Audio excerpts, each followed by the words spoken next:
You're a genius. You have 3 hearts. Your blood runs blue. You've got the equivalent of 9 brains, and you can crack puzzles that stump most mammals. And you'll be dead in about 2 years. You have no parents, no teachers, and a small gland tucked right between your eyes whose entire job is to kill you the moment you fall in love.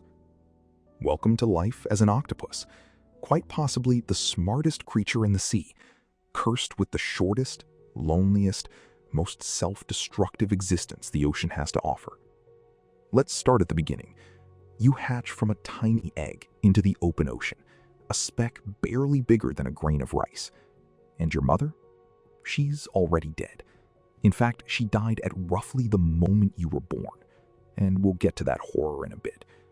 So there's no nest, no lessons, no one to show you how anything works. For many octopus species, you drift in the open water as plankton, a helpless little dot among billions of other helpless little dots. You are an orphan from second one, and the entire ocean menu has your name on it. Almost everything out here wants to eat you. Fish, jellyfish, seabirds, even other octopuses. An octopus mother lays tens of thousands of eggs, in some species hundreds of thousands, precisely because the survival rate is catastrophic. The overwhelming majority of your siblings will not make it past infancy. It's less a family and more a lottery with terrible odds and no prize money. But here's the strange part. Somehow, with zero guidance, you're supposed to grow into one of the cleverest animals on the planet, entirely self-taught. If you survive the drifting phase and settle onto the seafloor, you start to discover what your body can actually do. And your body is, frankly, ridiculous. You have no bones at all. The only hard part of you is your beak, shaped like a parrot's, which means you can pour your entire body through any gap bigger than that beak. A 2-kilo octopus can squeeze through a hole the size of a coin. You're a brain in a water balloon, and there's no jar, no crate, and no aquarium tank you can't escape. But let's rewind, way back. Your ancestors were already swimming the oceans around 300 million years ago. That's before the dinosaurs. And here's the mind-bending part. The last common ancestor you share with a human lived hundreds of millions of years ago, and it was basically a primitive worm. Which means your intelligence did not evolve from the same blueprint as ours. You are, in the most literal scientific sense, the closest thing to alien intelligence on planet Earth. We had to look this far to find a mind built completely differently from our own, and it turned out to be a mollusk, a cousin of the snail. So let's talk about that mind. You have around 500 million neurons, roughly as many as a dog. But here's the twist. About 2/3 of them aren't in your head. They're in your arms. Each of your 8 arms has its own cluster of nerves, a mini brain, so it can taste, feel, and make decisions on its own, without checking in with central command. That's where the 9 brains line comes from. 1 boss and 8 independent contractors. You can solve a problem with 1 arm while 3 others hunt and a 5th prise open a clam, all at the same time. Try doing that with your 2 hands and 1 brain. And you are smart, genuinely smart. Octopuses unscrew jar lids, solve mazes, and use tools. One species carries coconut shells around to assemble portable armor. They can even recognize and remember individual human faces. They've been caught escaping their tanks at night, raiding a neighbor's tank for a snack, and sneaking back before morning. Aquarium staff have genuinely had to install locks. You're an invertebrate pulling off prison breaks. Then there's your skin. You're covered in millions of pigment cells called chromatophores, and you can change color in about 1/10 of a second.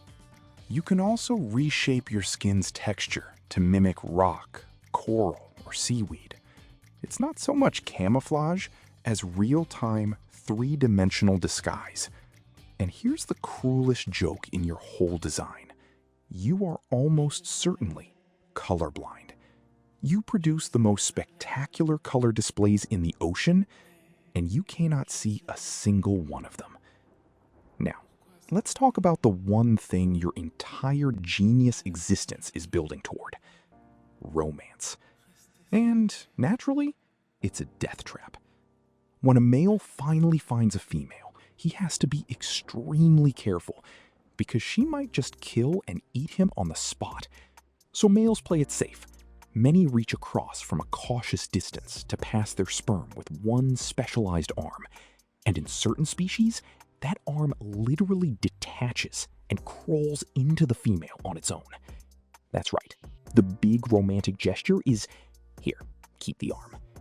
You spend your whole brilliant life avoiding being eaten, only to risk getting eaten by the one creature you were trying to impress. And if you were the male and you somehow survive the date, don't celebrate. You'll be dead within a few months anyway. Mating is the beginning of the end for you, no matter how it goes.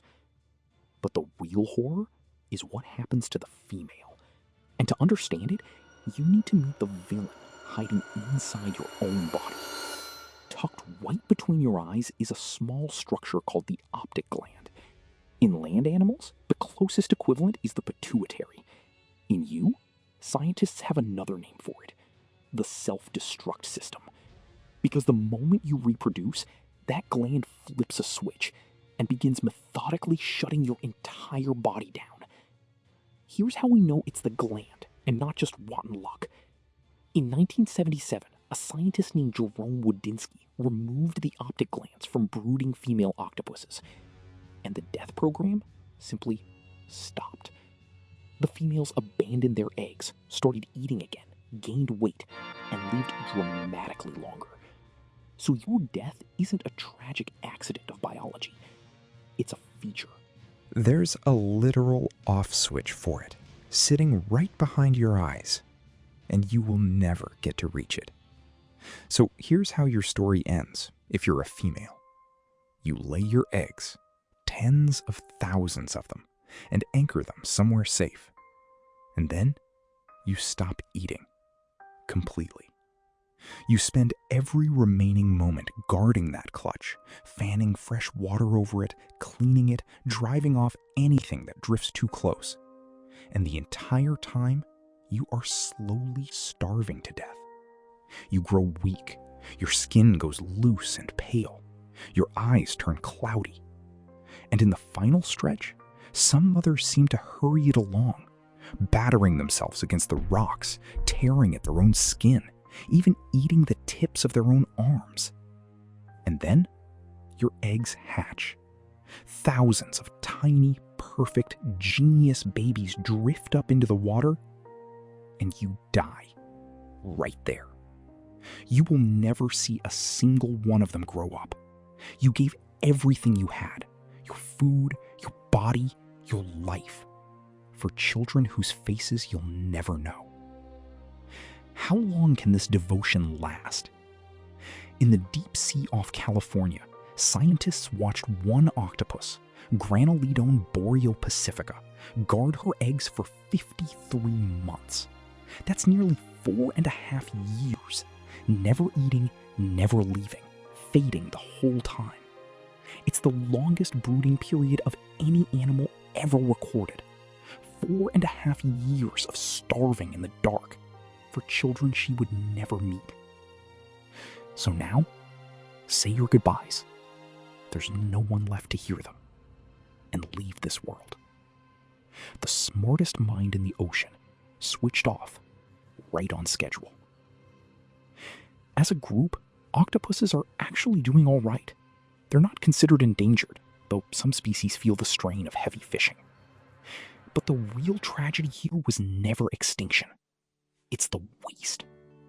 Every single generation, the ocean grows one of the most remarkable minds on Earth, something that can plan, learn, and solve, and then deletes it after a year or two before it can teach the next generation a single thing. No culture. No knowledge handed down, no elders, just brilliance, reinvented from scratch and thrown away, over and over and over. Scientists study octopuses because they prove something staggering, that a mind can evolve in a shape utterly unlike ours. And it makes you wonder, quietly and a little sadly, what an octopus might become if it only had the time.